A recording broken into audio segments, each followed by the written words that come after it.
Okay, what's up, guys? Peace and light. It's Traveling Sista. If this is your first time joining the channel, then welcome. If not, welcome back, family. So, I have some news for y'all. The borders are open to Tanzania, okay? They are accepting international flights, and I found this out officially because a sister and her sister came out here, I think it's last week, and they flew straight from California to here with no problems. So that means y'all need to go ahead and buy those tickets, all right? And I heard they're pretty cheap right now, depending on where you're flying out of. Come on. You know, I know for those of you waiting on passports, it's going to be difficult because I don't know when they're going to start issuing passports again. You guys, it's time to come on and come home. And I do, before I get into this video, I do want to go ahead and thank each and every one of you for wishing Zora a happy second birthday. Oh, my baby's 2 years old. I can't believe it. She had a lot of fun at the snake park. And yeah, we went out for pizza afterwards. It was a lovely day. Yeah, so thank you guys for that, and blessings and peace to all of y'all. So I have been getting quite a few messages, quite a few calls, video calls, phone calls. And by the way, before I get into that, if you guys are gonna call me, I know I said it before, but please don't bust through my phone at 2 o'clock in the morning. Please just put it on your international clock, you know, what time it is in Tanzania, so we can both, you know what I'm saying, like respect each other's time, because I'm not going to bust through your phone at 2 o'clock in the morning and wake you up, wake the kids up, wake the dog up. I'm not going to do all that. So just please be mindful, you guys. Please, please, please. And what works best for me with a WhatsApp, please just shoot me a message first, and then we can schedule a time that's going to work for both of us, whether it's that same day. Sometimes I just take calls right then and there because I'm not too busy or whatever. But whether it's that same day, whether it's that same week, you know, we can definitely figure something out when it comes to calling and getting information. And I'm going to try to put more information up on the video so you guys won't have to call and ask me the same questions over and over again. I don't mind helping, but it can get overwhelming sometimes. I put my number up to be completely transparent. You know what I'm saying? I want to help my people, African diasporans, relocate to this continent, so I'm doing that from the bottom of my heart. But it can be a lot, you guys. So to try and kind of curve the phone calls, or curve the, you know, the amount, the sheer volume of phone calls and contact that I do get, you guys, I do have some advice. Just do a little research on your own as well, okay? This is no shade to anyone. No shade to anyone. But please, you guys, do some research on your own. Do not look at me as the sole source of information if you're looking to move to a place, because you're going to be messed up. I don't know everything. I do not know everything. I'm still learning, just like you guys are learning. But don't be afraid to Google. Okay, there's no reason why I should be answering questions like how far Dar es Salaam is from Arusha. That's something you can easily Google, you know? That's something that you can easily Google. What the national language is. That's something you can easily Google. You know, things like that. Like I said, no shade, but let's be real, people. You got to do your research. If you're really looking to uproot your life and relocate to a whole nother country, like it's not a process that is for people who don't want to do their research, okay? So with that being said, Freddie and I, we definitely assist people in moving out here, in finding a home to rent, in finding a car to buy if that's what you want to do. You know, just the whole setup, the initial setup of your life out here, okay? We're going to be doing that for y'all, and we are still working on the website. It really should be done, hopefully, by the beginning of next week. We're still waiting on a few pieces of information to come in. from some of our people who are helping us gather this information. So we can also have a comprehensive list of things on the website. Like we have a frequently asked section, frequently asked questions section on the website that, you know, you can get answers to the general questions that we get quite a bit, like visa information, the acquisition of land. And if you guys haven't seen that video on can I own land as a foreigner or not, I'm going to put one of those little cue card things or whatever up, and as well as a link in the description section below, so you guys can get the information on that. You know, we help people just set up everything, including, you know, getting furniture, whether you want to have that custom built or whether you just want to go and buy some furniture yourself. Either way, we can definitely help with that. We can help with getting bed sheets, pots, pans, plates, all of that. Getting you a dada wakazi, which is basically a house girl. You know, someone to help you wash laundry, cook, clean, things like that. Yeah, and we do have a fee. We will be releasing that fee on the website. Don't worry, it's not like $1 million or anything crazy like that. We're here to help, but we are putting in work ourselves, and you know, in the past we have done so much for different people, and sometimes people are just ungrateful, you know, and I'm not saying that as in like we need to be praised and we need to be this, that, and the other. We are not those type of people, and anyone who knows us can vouch for that.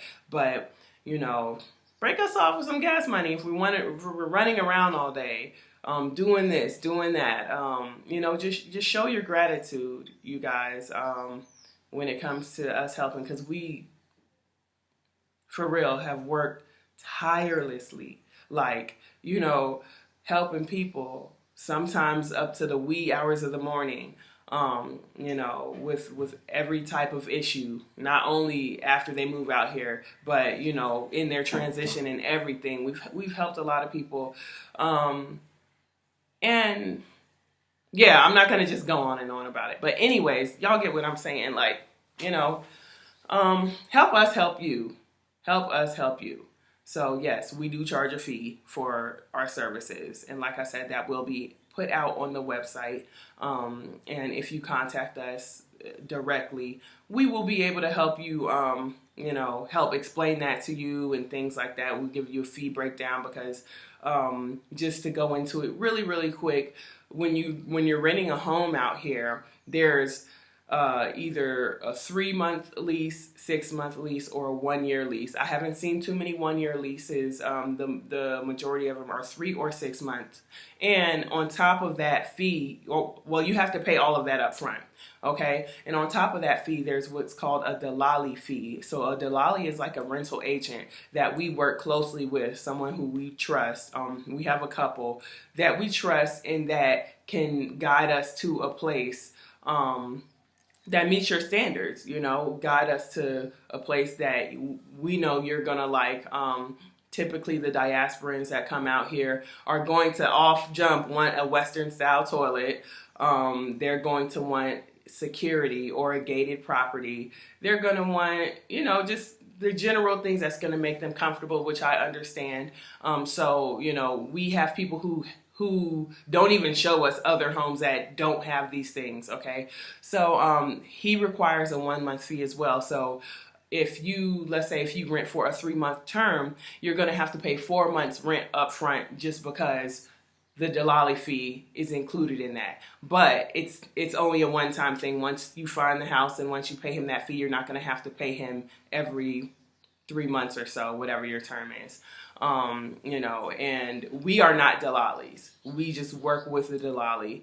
And, you know, so we work with him, and we are, you know, also going to be helping you set up everything you need in your house, buying beds, buying curtains, everything, you know, because the time is now. The time is now. The borders are open. And if you guys are serious about moving out here, coming out here, starting a life, then buy that ticket. Okay, buy that ticket. So yeah. And another thing I would like to tell you guys as well, to keep in mind, if you're planning to move out here and you contact us, um, it's not helpful if you contact us like a year or 2 years before you're planning to move out. Like if you say, oh, I want to move out in 2021, then wait closer to that time to contact us to help you find a house. Now, if you have general questions, then that's fine.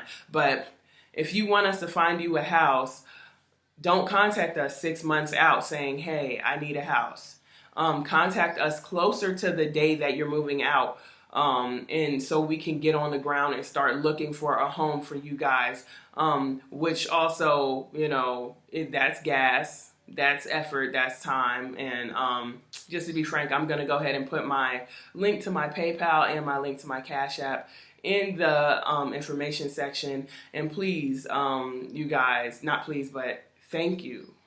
Thank you guys so much for the people who have reached out and compensated us for our time and our energy. Like, I don't want to be one of those people out here asking for money, you know what I'm saying?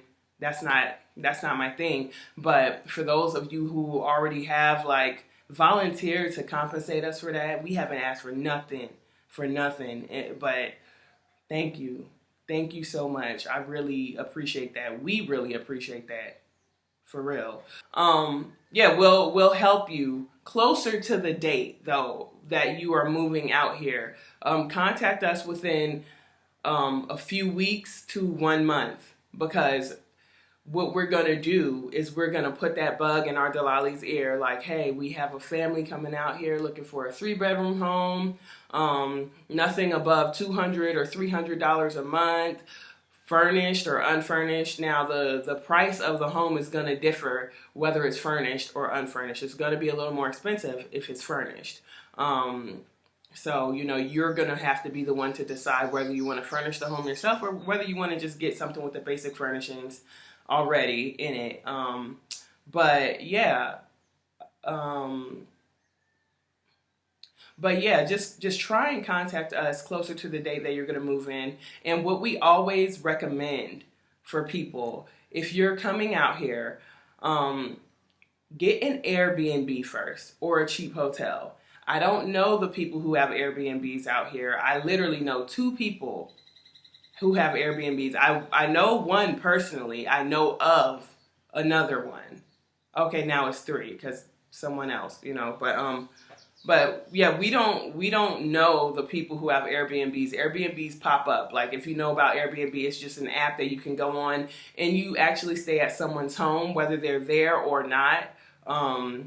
That's up to the owner of the place. But those are always cheap. You can find them for as little as $10 a day, or you can find a very, very local hotel for about $10 to $12 a day. And when I say local, I mean just a room and a bathroom, and that's it. Nothing fancy. It's not going to be like, super fancy or anything like that.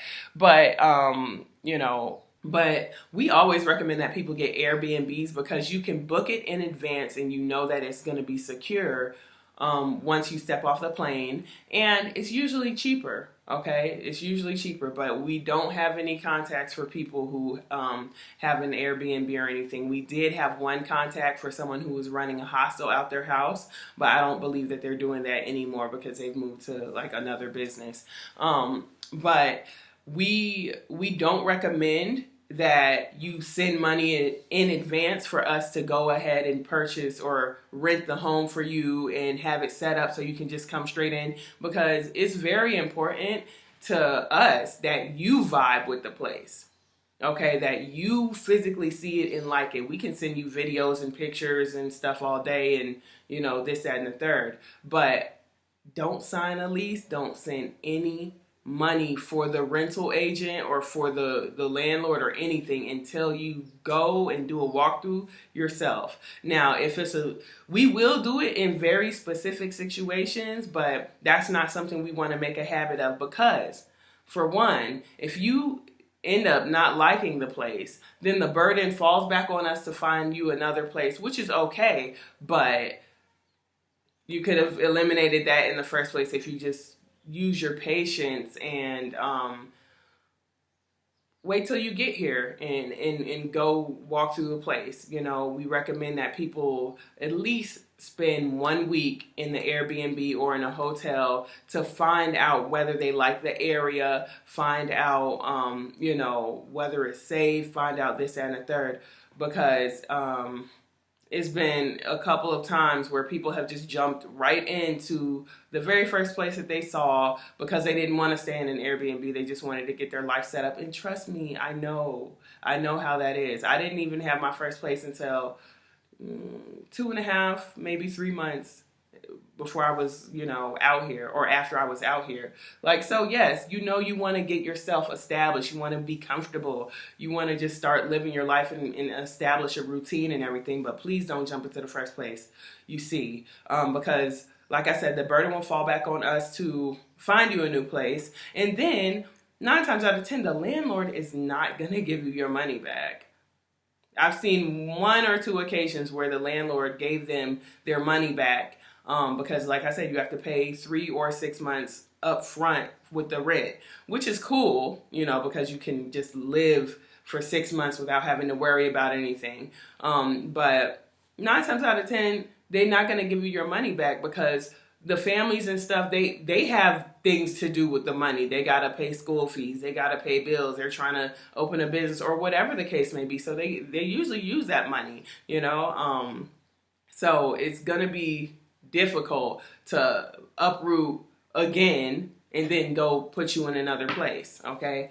So yeah, I know that was pretty long-winded, but you know, just try to exercise a little patience when you are coming out here and everything, because you don't want to make the wrong move. You know, you don't want to make the wrong move and just jump into something that does not suit you. Okay, so enough about that. But yeah, look into those plane tickets, you guys. Look into the plane tickets and just make sure you do your research. I'm here for all of you guys. And for those of you who have been hitting me up on WhatsApp, I really do thank you. For those of you who have been hitting me up on Instagram and stuff, I'm sorry it's taking so long to get back to you guys, but I mean, please, WhatsApp. Please, WhatsApp. I try to always contact people on there because it's just a little easier for me to just respond right then and there because I'm not always on my Instagram, you know, just being on this platform, that platform, this, that, and the other. Like it can be a lot to keep track of. Oh, like, did I talk to this person on Instagram, or did I talk to this person on WhatsApp or Facebook, or, you know, whatever the case may be. So I want to funnel everything into my WhatsApp. So ding, I can just get a message and reply or send a voice message. I really like voice messages, by the way, because a lot of the questions that I'm getting, it's they're questions that aren't like 10 word answers. You know, it's a long, and I like to be thorough. So I like to give real explanations and break things down. So voice messages are wonderful. And sometimes I'm not always in a position where I can talk because I am constantly on the go. Like it's crazy. And typing a lot. So I might just hit the little mic and send a voice message and everything. That does work really well for me. But overall, the contact platform is WhatsApp, okay, you guys? And yeah, I just wanted to give y'all that little bit of information. Be on the lookout for the website. I will drop another video letting you guys know when the website is up and running. Like I said, it shouldn't be too much longer because we just completely redid the original idea. It was supposed to be something completely different, but we see that there's a need for information pertinent to people moving out here. So, you know, we're trying to provide that in a organized and, you know, conclusive way, okay? And something that I forgot to add real quick, that there was no, according to the Sista who flew in, there was no required quarantine, no mandatory quarantine for people coming from international flights. It was just, you know, they took, the cab driver took them straight from the airport to the hotel, and, you know, they move around and, you know, do as they please throughout the day. There has been no mandatory quarantines or any mandatory lockdowns here in Tanzania, and President Magufuli made that so because, people out here, you grind for the day, you get your money, you go to the market, get the food for the family, you come back home, rinse and repeat the next day. So, that's definitely something that would have hurt the economy. The local economy very, very bad. It would have been very damaging. But yeah, I just want to let y'all know that there was no mandatory quarantine or anything like that. So once you get here, you're free. You're just free to roam about Tanzania, okay? But yeah, that's all I really have for you guys. I hope you guys enjoyed the video as usual. Y'all know what it is. I love y'all. Peace, peace.